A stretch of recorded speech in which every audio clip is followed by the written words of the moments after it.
There was a time when one name made teenage hearts race across America. A time when posters covered bedroom walls, and the sound of one boy's voice could make the world stop for a moment. That name was Leif Garrett.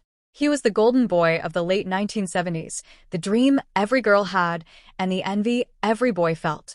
But behind the charming smile and sun-kissed hair was a story of love, loss, fame, and heartbreak. Today, we're taking you deep inside the romantic life of Leif Garrett, the women he loved, the scandals that followed, and how love became both his greatest comfort and his greatest curse. It was the late 1970s. The disco era was alive, music was bright and free, and a young Leif Garrett, barely a teenager, had already become a phenomenon. He had it all: the looks, the voice, and the Hollywood connections. Girls screamed his name at concerts, magazines called him the American Elvis for a new generation, and producers lined up to cast him in films. But for Leif, behind the lights, something else was brewing, a desire to be loved not for fame, but for who he truly was. In a world where everyone adored his image, Leif longed for someone who would love the person behind the spotlight. It all began with Tatum O'Neal, the Academy Award-winning child actress who understood fame better than anyone.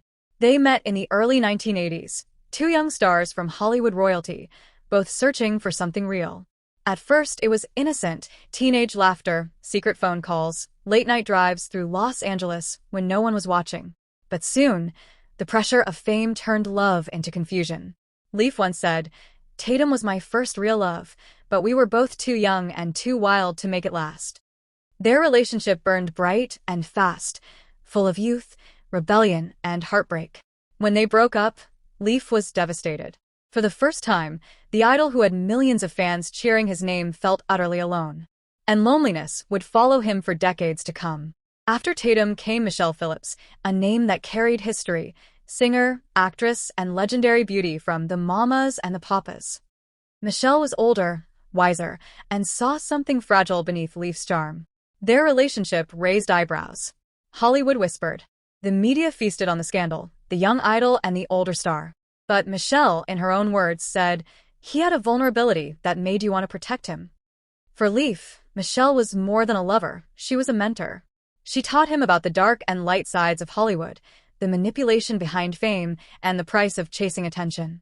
But as quickly as it began, it ended, not in anger, but in exhaustion. Leif was searching for real love, and Michelle knew he wasn't ready to find it. Then came Brooke Shields, America's sweetheart.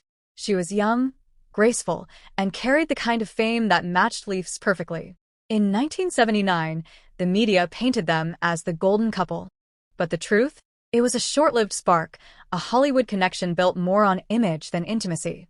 Brooke later moved on to other chapters of her life, while Leif spiraled deeper into the temptations of the spotlight, drugs, parties, and fame's dark corners. The fairy tale ended before it began, and Leif once again found himself staring at the ceiling at night, wondering why love never stayed. In the late 70s, Leif was linked to Christy McNichol, another young Hollywood icon. Some called it a friendship, others a secret romance. They spent hours together on sets, at award shows, and at quiet after-parties, two actors trying to survive the same storm. Christy was private, grounded, and emotionally deep, something Leif wasn't used to. Though their connection never turned into a long-term romance, Leif would later admit she was one of the few people who truly understood him. Then came a whirlwind named Tanya Tucker, the country music rebel. Tanya and Leif were both young, wild, and famous for breaking rules. Their relationship was passion, and chaos rolled into one. Tabloids loved them. Two rising stars, both controversial, both fighting their demons. But behind the headlines were fights, jealousy, and addictions. One night, after a heated argument at a Hollywood party, Leif walked out and never came back. Years later, he'd say, "We were too much alike, too fiery to ever last." If there was one woman who truly stayed in Leif's heart, it was Nichollet Sheridan. They met in the early 1980s, when both were riding the waves of fame. For nearly 5 years, they were inseparable, attending premieres, traveling the world, and living the high life. Nichollet was not just his girlfriend, she was his emotional anchor during his most turbulent years. But the storm of fame eventually tore them apart. Leif's struggles with substance abuse grew, while Nicollet's career soared. When they broke up, Leif said quietly, She was the one I let slip away. And even years later, when fans asked him about his greatest love, her name was the one he hesitated to speak, because it still hurt. By the late 1980s, Leif's image had changed. The teen idol had become a man fighting his own reputation. Then came Justine Bateman, the Family Ties star, who saw past his scars. They met through friends, bonded over music, and for a while, she helped him find peace. But Hollywood rarely allows peace to last. The media hounded them, his legal troubles mounted, and fame's pressure cracked the foundation of their love. Their breakup wasn't explosive, it was quiet, like a candle fading in the wind. And then came Elaine Bilstad, perhaps the most meaningful love of Leif Garrett's life. She wasn't from the world of tabloids. She was real, grounded, and deeply spiritual. Leif once said that Elaine gave me back my heart when I thought it was gone. They were together through the 1990s, and for a while, it seemed like Leif had finally found peace. But tragedy struck when Elaine passed away in 1999 at just 33 years old. Leif was shattered.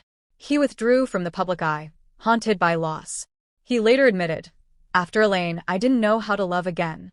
In the years that followed, Leif Garrett's love life grew quiet. He had flings, short relationships, and rumors. Names like Katie Summers and Terry Weigel appeared in gossip columns, but nothing lasted. Leif's focus shifted to survival, battling addiction, facing legal troubles, and trying to rebuild his life and music. He said in one interview, "I had everything money could buy, except someone who could save me from myself." Today, Leif Garrett is older, reflective, and no longer chasing the glamour. He's learned that love, like fame, is fragile. In his autobiography, he wrote about how every woman he loved left a mark, how each relationship taught him something about vulnerability, loyalty, and loss. Michelle showed him wisdom. Tatum taught him innocence. Nichollet gave him stability. Elaine gave him soul. And through it all, Leif found himself, not as a teen idol, not as a fallen star, but as a man who finally understood what love truly meant. Then, he was the face of youth, fame, and every girl's fantasy. Now, he is a man who carries both the beauty and the scars of a lifetime spent chasing connection. The boy who once sang about love on stage now speaks of it with quiet wisdom off stage. He said, "Love isn't about being adored. It's about being accepted, even when the lights go out." Leif Garrett's story is not just about fame or fortune. It's about the human heart, about how love can lift us to heaven and drop us into heartbreak, how every person we love leaves a shadow and a memory. From Tatum O'Neal to Elaine Bilstad, every woman he loved shaped a story. And though fame faded and scandals came, one thing never changed: the boy who just wanted to be loved. Because behind every teen idol is a soul still searching for the kind of love that never leaves.